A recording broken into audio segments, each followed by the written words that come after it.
नमस्कार दोस्तों, आप सभी का स्वागत है आपके अपने चैनल हमारे संस्कार में। आज हम आपके लिए आषाढ़ मास में पड़ने वाली देवशयनी एकादशी की व्रत कथा लेकर आए हैं। लेकिन उससे पहले आप सभी से अनुरोध है, अगर आप चैनल पर नए हैं तो प्लीज़ हमारे चैनल को सब्सक्राइब करें, वीडियो को लाइक करें, ज़्यादा से ज़्यादा शेयर करें ताकि इस कथा के श्रवण का लाभ और लोगों को भी मिल सके। बेल आइकन को भी अवश्य ही दबाएं ताकि हमारी आगे आने वाली वीडियो की जानकारी आपको नोटिफिकेशन के जरिए मिल जाया करे। कमेंट्स बॉक्स में ओम नमो भगवते वासुदेवाय नमः, हर हर महादेव अवश्य ही लिखें। जय श्री कृष्णा। भक्ति केवल एक तरफ से नहीं होती, यही भगवान का संदेश होता है।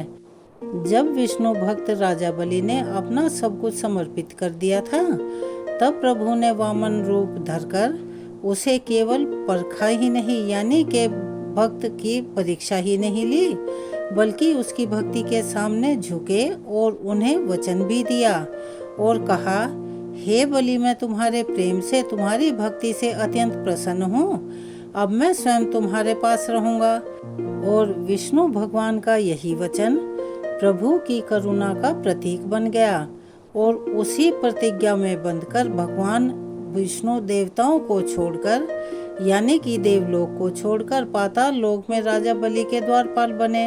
और वही क्षण, उसी समय से देवशयनी एकादशी की शुरुआत हो गई, क्योंकि उस दिन से श्री हरि विष्णु 4 मास के लिए योग निद्रा में चले जाते हैं, जिसे कि चातुर्मास के नाम से जाना जाता है।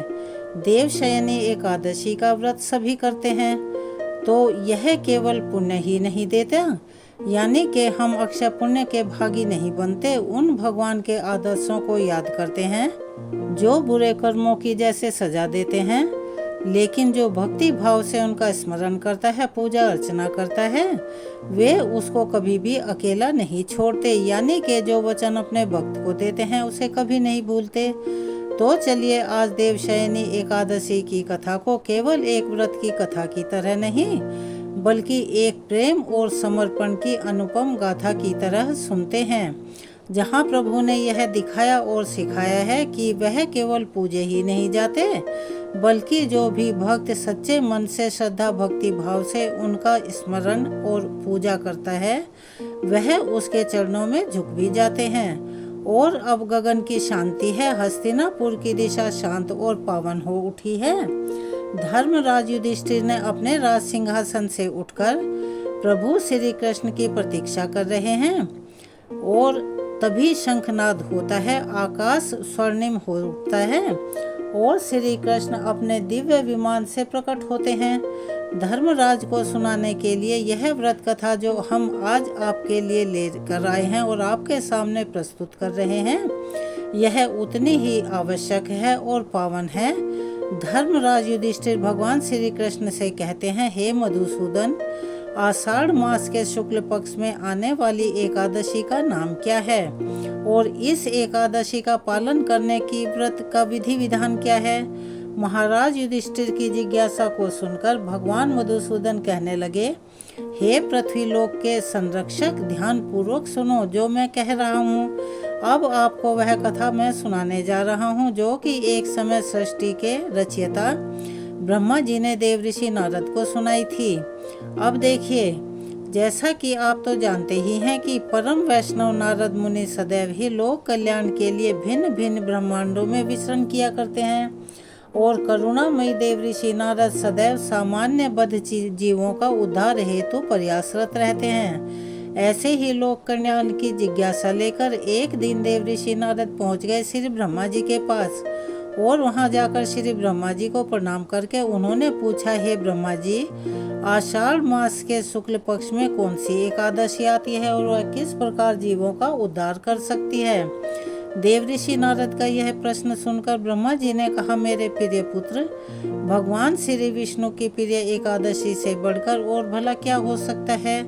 जो भी व्यक्ति एकादशी का अनादर करता है वह घोर नरक में पड़ता है। आषाढ़ मास के शुक्ल पक्ष में पड़ने वाली एकादशी को हरिशयनी एकादशी या देवशयनी एकादशी या पद्मनाभा एकादशी के नाम से भी जाना जाता है। इसके विषय में हे नारद, अब मैं एक पौराणिक कथा सुनाता हूँ, तुम ध्यानपूर्वक सुनो। सतयुग में मानदाता नामक एक चक्रवर्ती सम्राट राज्य करते थे। उनके राज्य में प्रजा बहुत सुखी थी। उन्हें किसी भी प्रकार की कोई चिंता, दुख, रोग, किसी भी प्रकार की अशांति उनके राज्य में नहीं थी। किंतु भविष्य में क्या हो जाए यह कोई नहीं जानता। अतः वे सम्राट भी इसी बात से अनभिज्ञ थे, यानी उन्हें इसका पता ही नहीं था। उनके राज्य में शीघ्र ही भयंकर अकाल पड़ने वाला है। उनके राज्य में पूरे 3 वर्षों तक ना तो वर्षा हुई और वर्षा नहीं होने के कारण भयंकर अकाल पड़ गया और इस अकाल में चारों ओर त्राही त्राही मच गई। धर्म पक्ष के यज्ञ, हवन, पिंडदान, व्रत कथा आदि में कमी हो गई।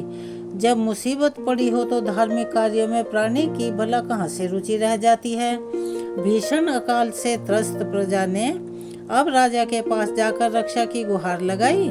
राजा तो इस स्थिति को लेकर पहले से ही दुखी थे। वे सोचने लगे कि आखिर मैंने ऐसा कौन सा पाप कर्म किया है जिसका दंड मुझे इस रूप में मिल रहा है और मेरी प्रजा भी दुख उठा रही है। फिर इस कष्ट से मुक्ति पाने का कोई साधन करने के उद्देश्य से राजा अपनी सेना को साथ लेकर जंगल की ओर चल पड़े। वहां भटकते भटकते एक दिन वे ब्रह्मा जी के पुत्र अंगिरा ऋषि के आश्रम में जा पहुँचे। वहां पहुंचकर उन्होंने साष्टांग प्रणाम किया।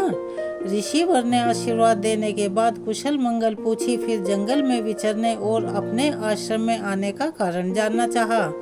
तब राजा ने हाथ जोड़कर कहा, हे महात्मन, मैं सभी प्रकार से धर्म का पालन करता हुआ भी अपने राज्य में अकाल का दृश्य देख रहा हूँ। आखिर यह सब क्यों हुआ? किस कारण से ऐसा हो रहा है?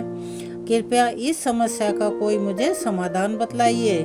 राजा की यह समस्या सुनकर महर्षि अंगिरा ने कहा, हे राजन, सब युगों से उत्तम यह सतयुग है। इसमें छोटे से छोटा पाप भी बड़ा भयंकर दंड मिलता है। इसमें धर्म अपने चारों चरणों में व्याप्त रहता है। ब्राह्मण के अलावा किसी अन्य जाति को तप करने का अधिकार नहीं है। जबकि हे राजन, आपके राज्य में एक शूद्र तपस्या कर रहा है। यही कारण है कि आपके राज्य में वर्षा नहीं हो रही है, यानी कि अकाल पड़ा हुआ है। जब तक वह काल को प्राप्त नहीं होगा, अर्थात उसकी मृत्यु नहीं होगी, तब तक वह दुर्भिक्ष शांत नहीं होगा। अतः हे राजन, अगर तुम इस सभी चीजों से छुटकारा पाना चाहते हो तो यह उसके मारने से ही संभव हो पाएगा। किंतु राजा का हृदय एक नर अपराध शूद्र तपस्वी का वध करने के लिए तैयार नहीं हुआ और उसने हाथ जोड़कर बड़ी ही विनम्रता से कहा कि हे देव, मैं उस निरपराध को कैसे मार दूं? इस बात को मेरा मन स्वीकार नहीं कर रहा है। कृपया करके कोई और उपाय बतलाइए। तब महर्षि अंगिरा ने कहा, राजन, फिर आषाढ़ मास के शुक्ल पक्ष की एकादशी का आप विधि विधान से पालन करो। इस व्रत के प्रभाव से आपके राज्य में अवश्य ही वर्षा होगी। अपनी समस्या का समाधान जानकर महाराज मानधाता ने मुनिवर को प्रणाम किया और उसके बाद वे अपनी सेना सहित अपनी राजधानी को वापस लौट आए। फिर चारों वर्णों सहित पद्मनाभा एकादशी का विधि पूर्वक व्रत किया। इस व्रत के पुण्य प्रभाव से राजा के राज्य में मूसलाधार वर्षा हुई और पूरा राज्य धन धान्य से परिपूर्ण हो गया। भगवान श्री कृष्ण महाराज युधिष्ठिर से कहते हैं, हे राजन, यह महान पुण्यदायी, स्वर्ग और मोक्ष प्रदान करने वाली, सभी पापों को हरने वाली तथा उत्तम एकादशी व्रत है। आषाढ़ शुक्ल पक्ष में देवशयनी एकादशी के दिन जिन्होंने कमल पुष्प से कमल लोचन भगवान श्री हरि का पूजन तथा एकादशी का उत्तम व्रत किया है, उन्होंने तीनों लोकों और तीनों सनातन देवताओं का पूजन कर लिया। हरिशयनी एकादशी के दिन मेरा एक स्वरूप राजा बलि के यहाँ रहता है और दूसरा क्षीर सागर में शेषनाग की शैया पर तब तक शयन करता है जब तक कि आगामी कार्तिक की एकादशी नहीं आ जाती, जिसे देव उठनी एकादशी के नाम से जानते हैं। अतः आषाढ़ शुक्ल एकादशी से लेकर कार्तिक शुक्ल एकादशी तक हर मनुष्य को भली भांति धर्म का पालन करना चाहिए। जो मनुष्य इस व्रत का अनुष्ठान करता है वह परम गति को प्राप्त होता है। इस कारण यत्न पूर्वक इस एकादशी का व्रत अवश्य रखना चाहिए। एकादशी की रात में जागरण करके शंख, चक्र और गदा धारण करने वाले भगवान श्री विष्णु की भक्ति पूर्वक पूजा करें। ऐसा करने वाले पुरुष के पुण्य की गणना करने में चतुर्मुख ब्रह्मा जी भी असमर्थ हैं। हे राजन, जो इस प्रकार भोग और मोक्ष प्रदान करने वाले सर्व पापहारी एकादशी के उत्तम व्रत का पालन करता है, वह जाति का चंडाल होने पर भी संसार में सदा मेरा प्रेम करने वाला है।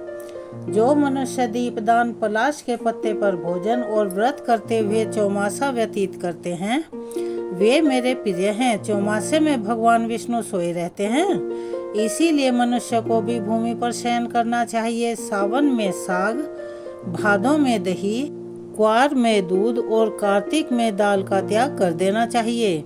या फिर जो चौमासे में ब्रह्मचर्य का पालन करता है वह परम गति को प्राप्त होता है।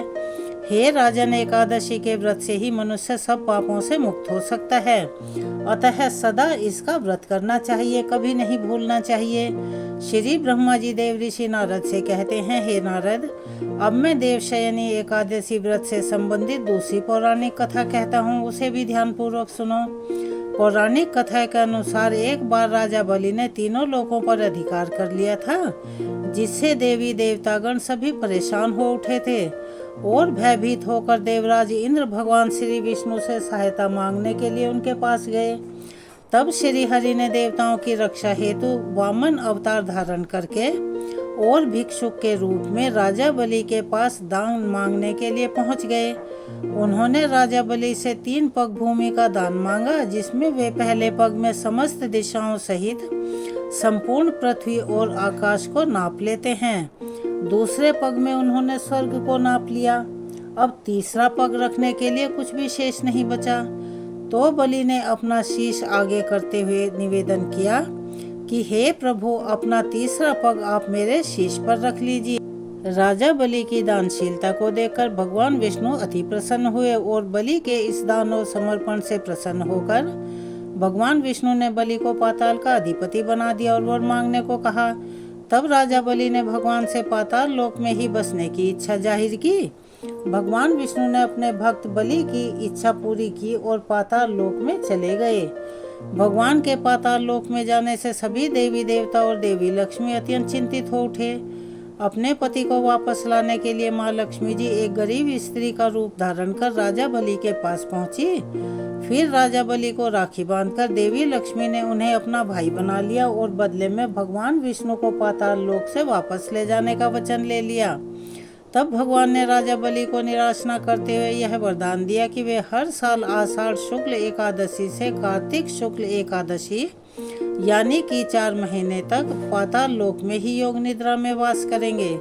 इस प्रकार श्री ब्रह्मा जी देव ऋषि नारद से कहते हैं कि हे नारद, इस व्रत को करने से भगवान विष्णु अत्यंत प्रसन्न होते हैं, अतः मोक्ष की इच्छा रखने वाले भक्तों को देवशयनी एकादशी का व्रत अवश्य ही करना चाहिए। चातुर्मास व्रत भी इसी एकादशी के व्रत से प्रारंभ किया जाता है। कथा का सार यह है कि अपने कष्टों से मुक्ति पाने के लिए किसी दूसरे का बुरा नहीं करना चाहिए। अपनी शक्ति से और भगवान पर पूरी श्रद्धा और विश्वास रखकर संतों के कहे अनुसार सत्कर्म करने से बड़े कष्टों से भी सहज ही मुक्ति मिल जाती है। युधिष्ठिर और भगवान विष्णु का संवाद यहाँ पर समाप्त होता है। अब हम आपको बताते हैं तुलसी की महिमा। जैसा कि सभी जानते हैं, विष्णु भगवान को तुलसी अत्यंत प्रिय होती है और इस दिन तुलसी की पूजा अर्चना करने से भगवान अति प्रसन्न होते हैं। हे मधुसूदन, जैसे आपने धर्मराज को इस व्रत का अमृत पान कराया यानी कि कथा सुनाई, वैसे ही हम सबके जीवन में भी हर एकादशी हमें पापों से मुक्त कराने वाली बने। जैसा आपने योग निद्रा में भी संसार की रक्षा का प्रण लिया, वैसे ही हमारे जीवन में आपकी कृपा हमेशा बनी रहे। चलिए मेरे साथ एक बार प्रेम से बोलिए, श्री हरि विष्णु भगवान की जय, देवशयनी एकादशी की जय। जो भी भक्त सच्चे मन से इन चातुर्मास के महीनों में तुलसी माता की पूजा करता है, उनके समर्पण को स्वयं भगवान योग निद्रा की अवस्था में भी स्वीकार करते हैं। तुलसी दल से किया गया छोटा सा अर्पण अनंत जन्मों के पापों को हर सकता है। इसीलिए चलिए अब देवशयनी एकादशी की कथा के बाद हम सुनते हैं तुलसी माता की वह अद्भुत कथा जिसने स्वयं भगवान को अपने प्रेम में बांध लिया। हे तुलसी माता, आप समस्त तीर्थों से भी श्रेष्ठ हैं। आपके बिना भगवान विष्णु का कोई पूजन पूर्ण नहीं होता। आप भक्तों की हर मनोकामना पूर्ण करने वाली हैं, समस्त पापों का नाश करने वाली और सुख शांति प्रदान करने वाली हैं। आपने अपने तप, त्याग और प्रेम से स्वयं भगवान श्री हरि को प्राप्त कर लिया। आप पत्थर को भी पावन बना देती हैं और जिस घर में आपका वास होता है वहाँ दरिद्रता, रोग और दुर्भाग्य कभी नहीं टिकते। हम सब आपके चरणों में कोटि कोटि नमन करते हैं। कृपा करके हमारे जीवन को भी हरि भक्ति से जोड़ दीजिए। हमें निष्कलंक प्रेम, सत्य, श्रद्धा और शुद्ध आचरण प्रदान कीजिए। हे तुलसी माता, हमें इतनी सामर्थ्य दीजिए कि हम इन 4 महीनों तक आपकी सेवा, हरि स्मरण और सत्य आचरण में लगे रहें। चलिए प्यार से बोलिए तुलसी माता की जय। कथा के अनुसार एक बार एक बूढ़ी माई थी जो नियमित 11 माता का यानी एकादशी का उपवास रखती थी और तुलसी के पौधे की नियमित सेवा करती थी। तुलसी के पौधे को सींचा करती थी। वो सुबह सुबह बिना तुलसी के पौधे की पूजा किए अन्न या जल तक ग्रहण नहीं करती थी। जब भी वह बूढ़ी माई तुलसी के पौधे को सींचती तो तुलसी माता से कहती, तुलसी माता सत की दाता, मैं सींचूं बिरवा तेरा, मुझे बहू दे, पीले रंग की धोती दे, मीठा मीठा ग्रास दे, बैकुंठा में वास दे, अच्छी सी मोत दे और चंदन का काठ दे, अच्छा राज दे, खाने को दाल भात दे और 11 के दिन कृष्ण का कांधा दे। बूढ़ी माई की यह बात सुनकर तुलसी माता सूखने लगी। तुलसी माता को इस प्रकार सूखता हुआ देखकर एक दिन भगवान कृष्ण ने पूछा कि हे तुलसी, तुम दिन प्रतिदिन सूखती क्यों जा रही हो? तब तुलसी माता ने कहा कि बस मेरे मन की मत पूछो। प्रभु भगवान कहने लगे कि मैं नहीं पूछूंगा तो भला कौन पूछेगा? तब तुलसी माता कहने लगी कि प्रभु, एक बूढ़ी माई आती है और अपनी बात कहकर चली जाती है। मैं उनकी सब बातें तो पूरी कर सकती हूँ, लेकिन कृष्ण का कांधा कहाँ से लाऊंगी? तब भगवान श्री कृष्ण बोले कि वो बूढ़ी माई मरेगी तो मैं अपने आप ही उसे कांधा देने आ जाऊंगा। तुम बूढ़ी माई से यह बात कह देना। और इसके कुछ समय बाद ही वह बूढ़ी माई मर गई। बूढ़ी माई के मरने पर सारा गांव इकट्ठा हो गया, क्योंकि वह बहुत ही भक्ति भाव वाली बुढ़िया थी और उनका अंतिम समय आने पर जब उन्हें उठाने लगे तो वह बहुत भारी हो गई, जिससे वह किसी के उठाए न उठी। सभी कहने लगे यह तो बहुत धर्मात्मा थी, बहुत संस्कारी थी, इतना पूजा पाठ किया करती थी, कोई पाप इन्होंने कभी नहीं किया, फिर भी यह इतनी भारी कैसे हो गई? तभी बूढ़े ब्राह्मण के बीच में वहाँ भगवान श्री कृष्ण आए और कहने लगे कि अरे भाई, यह भीड़ कैसी है? तब गांव वाले बोले कि भैया, एक बूढ़ी माई मर गई है और आज एकादशी का दिन है। वो इतनी पापिन थी कि उसकी अर्थी उठाने की तो बात दूर है, हिल भी नहीं रही है। यह तो बहुत भारी हो गई है। तब भगवान बोले कि मुझे इनके कान में कुछ कहना है, मुझे कह लेने दो, फिर यह उठ जाएगी। तब भगवान श्री कृष्ण बूढ़ी माई के पास गए और चुपके से उनके कान में कहा, हे बूढ़ी माई, तू अपने मन की कर ले, पीताम्बर की धोती ले, मीठा मीठा घास ले, बैकुंठा में वास ले, चटके की चाल ले, चंदन का काठ ले, झालर की झनकार ले, दाल भात का जीवन ले और श्री कृष्ण का कांधा ले। भगवान की ये बातें सुनकर बूढ़ी माई तो एकदम हल्की हो गई। तब भगवान कृष्ण उन्हें अपने कांधे पर लेकर गए। इस प्रकार बूढ़ी माई को मुक्ति मिल गई और वह बैकुंठ लोक को चली गई। हे तुलसी माता, जैसे आपने उस बूढ़ी माई को मुक्ति दी, ऐसे ही सभी को मुक्ति देना। जैसे भगवान कृष्ण ने उन्हें कांधा दिया, वैसे ही हम सबको भी देना। तो चलिए एक बार प्रेम से बोलिए तुलसी माता की जय। यह थी आज की कथा। आपको कैसी लगी? कमेंट्स बॉक्स में अपनी राय अवश्य ही लिखें। चैनल को सब्सक्राइब करें, वीडियो को लाइक करें, ज़्यादा से ज़्यादा शेयर करें, बेल आइकन को भी प्रेस करना ना भूलें। कमेंट्स बॉक्स में ओम नमो भगवते वासुदेवाय नमः, हर हर महादेव अवश्य ही लिखें। धन्यवाद।